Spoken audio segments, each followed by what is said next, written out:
Welcome back to the Primitive Camping and Bushcraft podcast. My name is Chris Spear, and I'm going to be your guide to enjoying the great outdoors.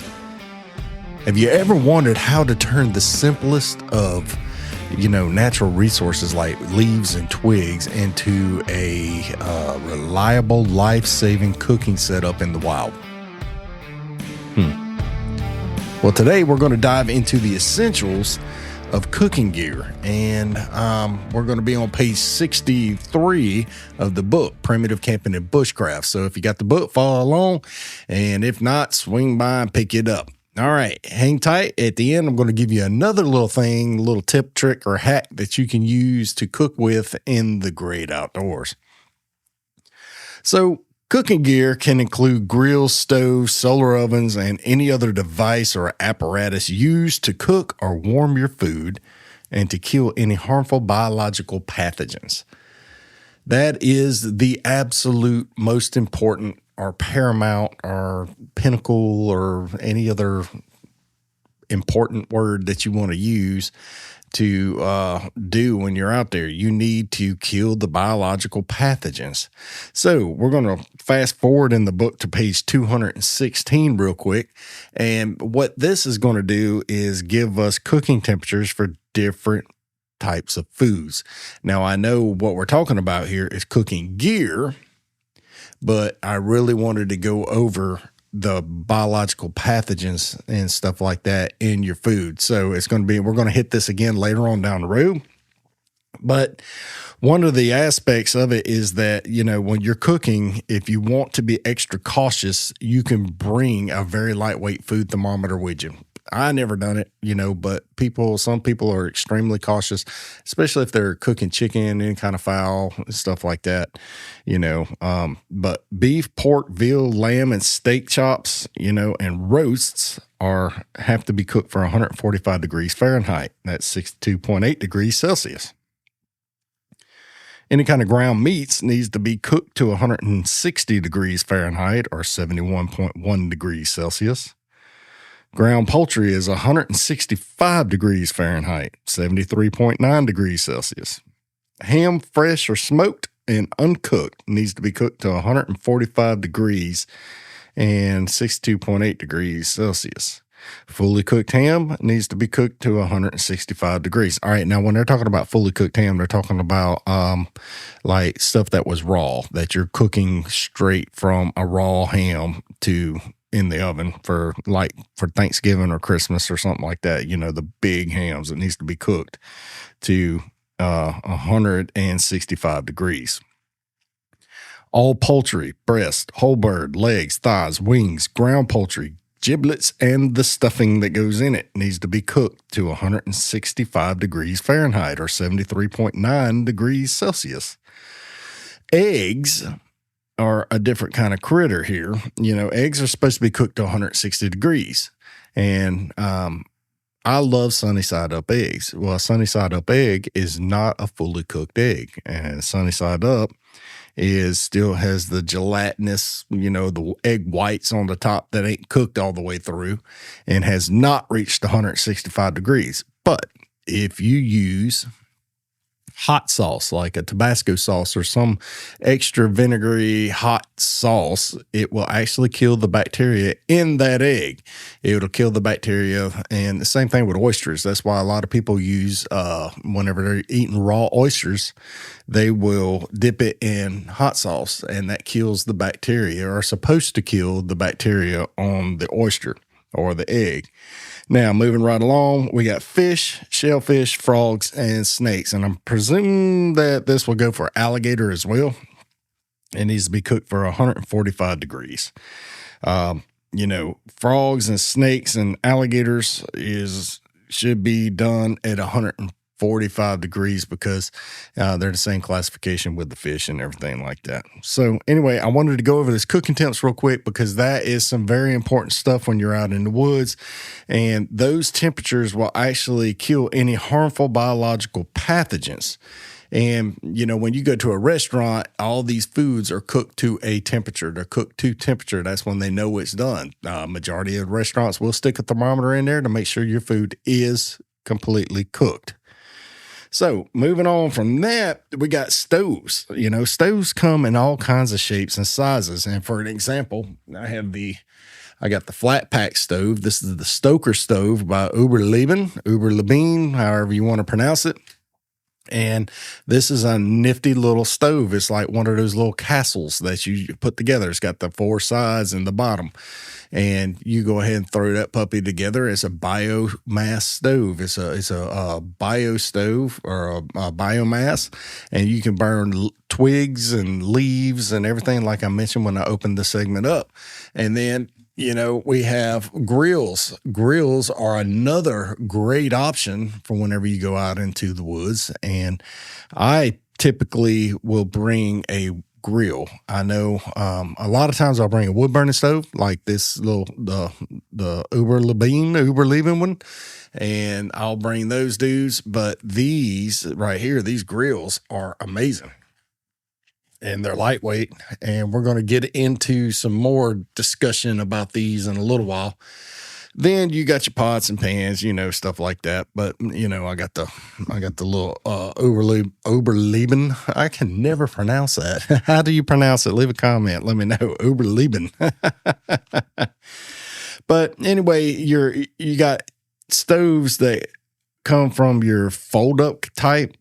And they're shaped like a book all the way down to these little backpack and flat pack stoves right there. Then you got propane stoves. You can use propane. And so we'll get into the propane a little bit later. But, the biomass stoves are great because you can use anything as fuel. You don't have to carry extra propane cartridges with you or extra, any kind of fuel source with you. And you can use anything that you find in the environment with you. And, one of those things people be like, but what if everything's soaking wet? You're still going to find something to start a fire with. I can promise you that. So, moving from there, let's talk about the grills. And grills are a very extensive part of my backpack.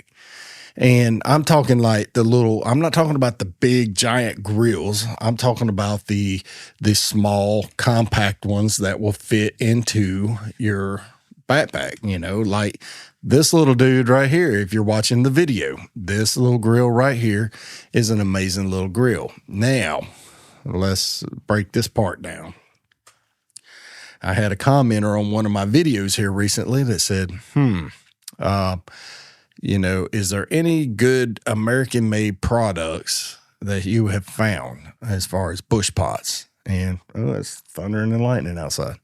But anyway, as far as bush pots, and I'm like, no. The only ones that I have found correct me if I'm wrong. If you're watching this episode and you make a good bush pot and American-made, please contact me, let me know, and we'll take it from there. But the aspect that the majority of stuff is made in China came up, and it led to a huge argument all over my socials.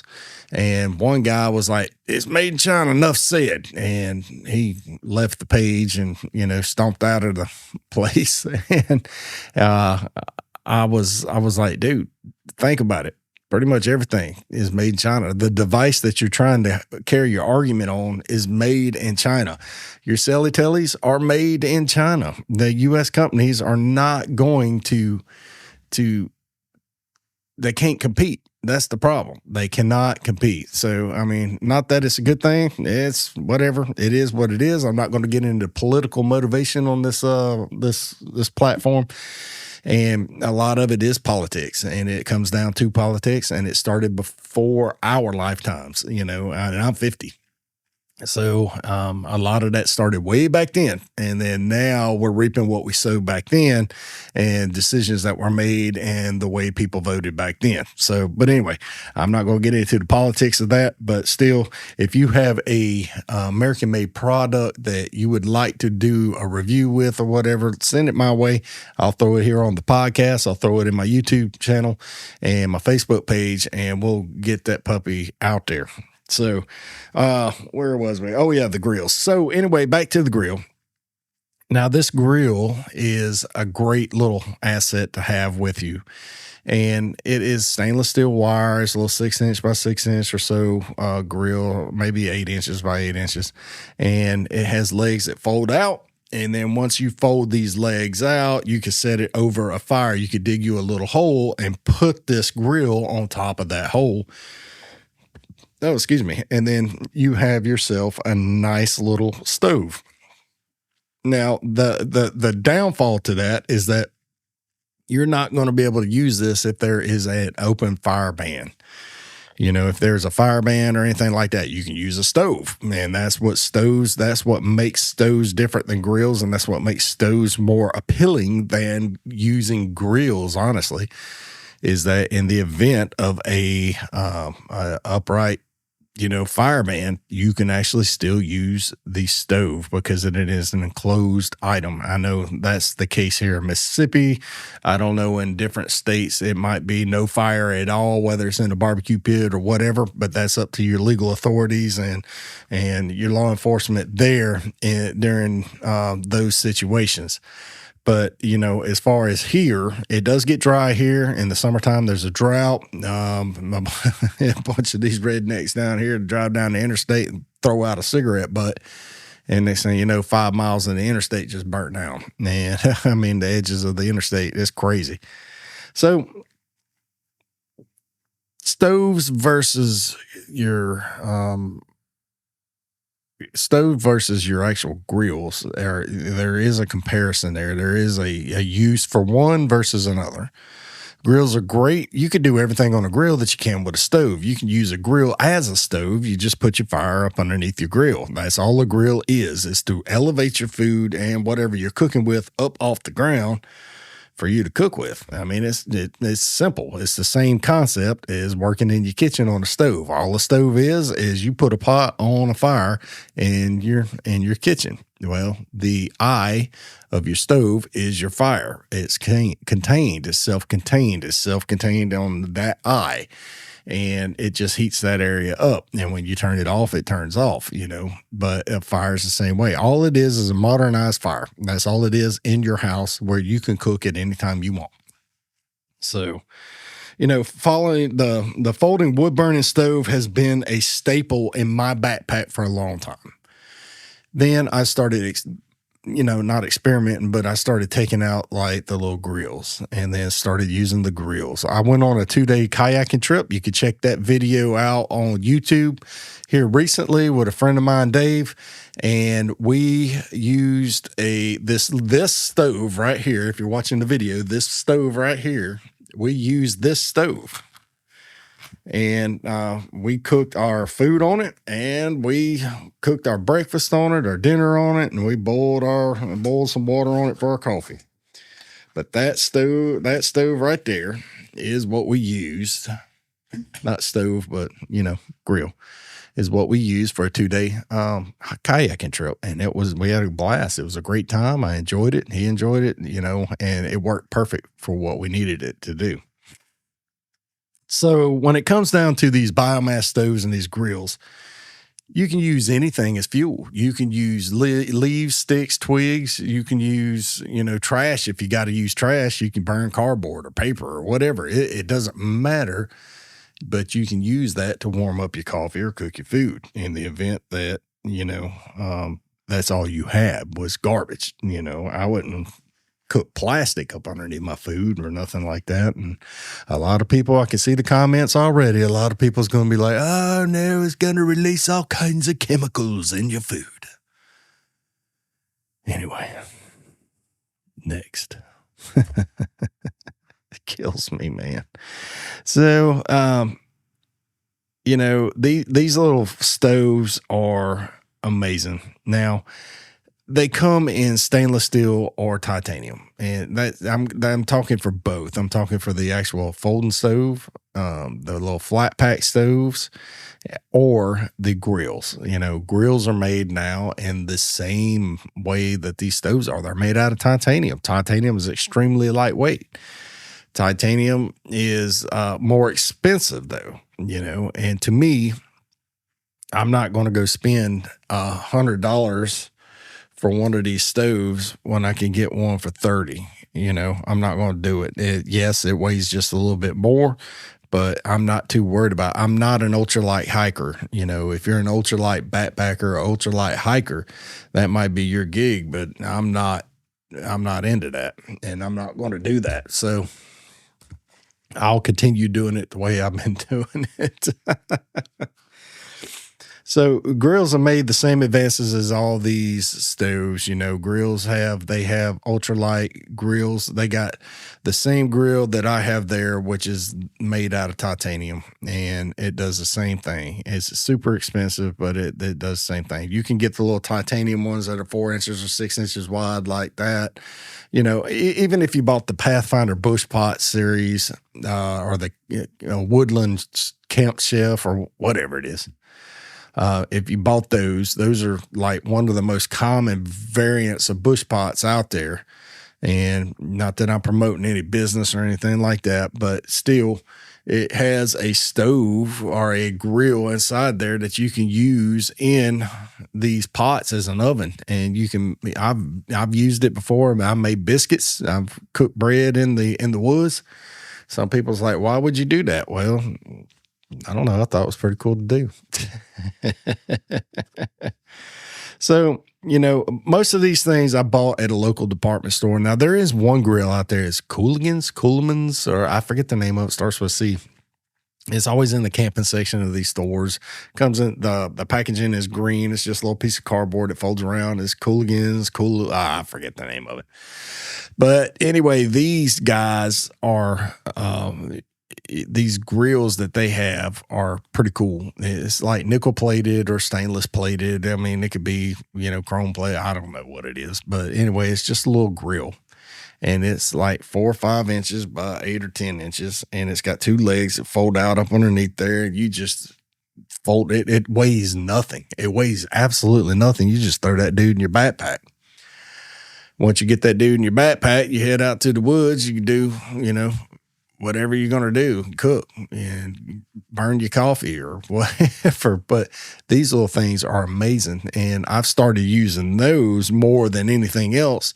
And if you're looking at lightweight options, that is a lightweight option. And, I can't really say that I use it more than anything else like I just did, but I have used it a little bit more often than I have the other grills, to be honest with you, just because of the convenience, the way it folds up, the way it fits in my backpack. It actually fits behind. There's this little pocket inside, and I slide that down in there with I got a little cutting board about this big. It's plastic cutting board. It weighs absolutely nothing. I think together both of them might weigh 4 ounces.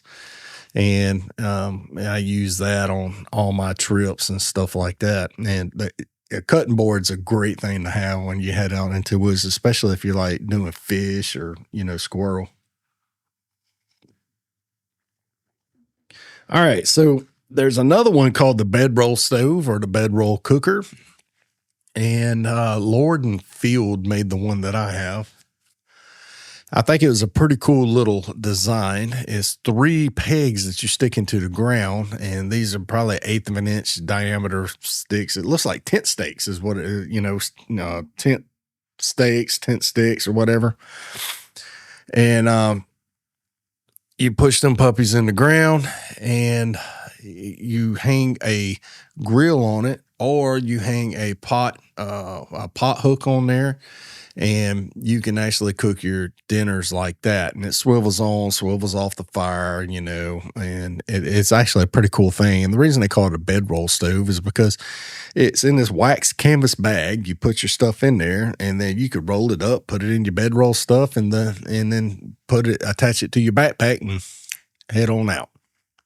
So those things are pretty cool. And I've been using that for several years now, and I really enjoy using those.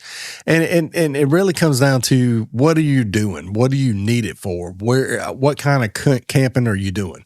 Now, some people are going to be traditionalists. They're going to go out there with just a bush pot, and that's how they're going to cook all their food, and they can make a tripod. They can hang their pot over the fire with a tripod and some string and a toggle. But that's traditionally what I've done, for years and years and years. And, you don't have to have a stove. You don't have to have a grill to go out into the woods. Matter of fact, there's a lot of people will not even bring one of these with them whenever they head out into the woods. Some people probably listen to this episode is like, why in the world would you even bring the stove with you? It's an option. I'm just giving people options. Some people feel more comfortable with a stove. Some people feel more comfortable with a grill. Some people will feel more comfortable with a bedroll cooker. Now, when we get into, we're moving into another situation. Let's say you're doing hiking up in the mountains where there's not much more biofuel, or you're out in the middle of the Arctic or whatever. There's nothing but snow, and you don't have the fuel to burn. That's when the propane stove, or if you just like simplicity and you're not going too far and you're not worried about the weight, you bring a propane stove with you. Now that is perfectly fine. Me personally, I've used a propane stove maybe a couple of times on a couple of trips just for the convenience, but I never, it is bulky as far as the container and the stove. But now the stoves are getting kind of small, and, pretty soon, they got them to where they're about 2 inches by an inch and a half, and or in some cases an inch wide. And they're actually pretty cool, especially JetBoil's got some. Let's see. What is the one that I got? Coleman has one. Sterno has one. And then I know I was at Walmart the other day, and Ozark Trails or Ozark or whatever Walmart brand camping gear has one. It's like $14, and they're really compact little stoves. And these things are pretty cool, and my wife loves them because in the wintertime, we leave it one on the kitchen counter. And this sounds silly, but I'll leave that stove on the kitchen counter, and she'll go in there and light that stove, and she'll make s'mores. She'll make a s'more. She'll turn it off, and then she'll go about her business. And she absolutely loves making a s'more. And I leave the propane stove on the kitchen counter in the house, and she makes s'mores anytime she wants them. But anyway, these stoves are great stoves. There's nothing wrong with them. It all comes down to personal suitabilities, personal desires and likes, and your personality. What do you want to use to do these? What do you want to use to cook your food when you get into the woods, or do you want to use anything at all? So, biofuel can be scarce in some situations, some places. So propane stoves are the best. And the ultralight titanium stoves are extraordinarily compact, but they're extremely expensive. So they do have the titanium versions of these stoves that go onto the bottle. So essentially, once you get out there, you're carrying the weight. It feels like you're carrying just the weight of the canister, and you can get a little 6 ounce or 8 ounce canister, and that's about it. It's not going to be extremely heavy, and it's not going to be too very bulky. But for me, I just I love the thought of starting a fire. I love the smell of the fire, and plus down here in the South, the smoke actually gets rid of the mosquitoes, and so that's a whole nother topic that I didn't even include in the book was mosquitoes, how to deal with mosquitoes. We'll do that eventually. But, the only real downfall to propane is that the fuel source is finite. The fuel source is limited. You have what you brought. Once that's out, you're done. And so you have to come up with another way. So let's say you brought a small container, and in 2 days you used it all up between boiling your water to drink. And, let's say you didn't bring a water filter. You have to boil all your water. You put it in a jet boil. You boil it because it boils it the fastest. You're thirsty, I know these are corny demonstrations or excuses, but I'm just saying, you could run out of fuel. And if you run out of fuel, you're done. It's over with. That stove's no longer viable. It's useless. And so then you're on you're back to bio stuff anyway. You're going to be cooking sticks and leaves and twigs and all that stuff anyhow. So now one last little thing that I mentioned in here is solar ovens. Solar ovens are pretty cool little gimmicky items. Some of these companies are going to be like, hey, you call my thing a toy. Well, if you got one that you want me to try out that's better than the ones I've tried out before, go ahead and send it over. I'll demonstrate that puppy how to use it on YouTube, and I'll hopefully change my opinion. But right now, my opinion with solar ovens is they're more of a hassle than they're worth bringing, and they weigh more than they're worth. And a good pot will do everything a solar oven will. Solar ovens, the idea is that you're in an environment where there is no cloud. If you don't have any clouds, the solar oven will cook your food. It will bring water to a boil. So the idea, they look like a thermos kind of sort of, and they open up, and this is just the basics. And it focalizes all the sun's rays to a point, and it cooks the food inside there. And, or it brings your water to a boil. And, but the problem with that is that if you can't start a fire with a magnifying lens on any given day, you cannot cook your food in a solar oven. So, the advancements on that, still got some ways to go, but if it's a perfectly sunny day, go for it. That's your job. That's what you want to do. Go for it. I'm not against it. I'm just saying, me personally, I will never have one to bring into the woods because I'm not going to depend on that when I'm out there and about. So, if it's overcast outside, a good rule of thumb is that, like I just said, if you can't start a fire with a magnifying lens, you're not going to get your food boiled or cooked. And that's just facts. So, as I stated before, at the beginning of this show, boy, I got something caught in my throat. So, as I stated before, earlier, that hang tight at the end, I'll give you a little item that you can bring with you, and it helps with cooking. And, a lot of people do this anyway, but a lot of people haven't thought of it. And aluminum foil is extremely lightweight. You can bring a couple of feet with you, folded up, and it compacts down, and you feel like nothing's there. Then you could wrap your potatoes in it, throw it by the fire. You could wrap fish in it. You could cook it. You could cook anything in aluminum foil, throw that puppy right by the fire.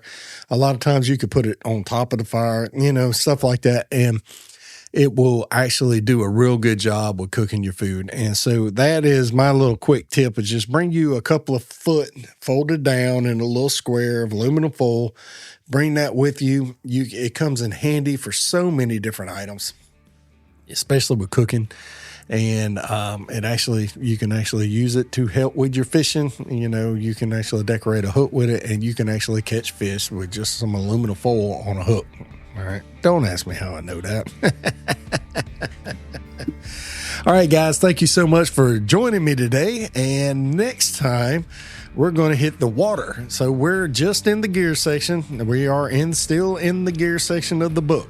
If you haven't picked up your copy of Primitive Camping and Bushcraft, right now it's on sale for $14 at Amazon. So you can get it through Amazon for $14, or you can get it through me for $15. And also, head over to Facebook, and the Primitive Camping and Bushcraft podcast is going to be on Facebook in the Primitive Camping and Bushcraft group. And that group is growing. We just need more people to be more interactive in that group to discuss your camping trips, hiking trips, backpacking trips, and all that good stuff. Well, until the next video or the next podcast, whichever you're watching on or listening on, go ahead and hit that like button. Go ahead and rate it. I'll see you next time. God bless you.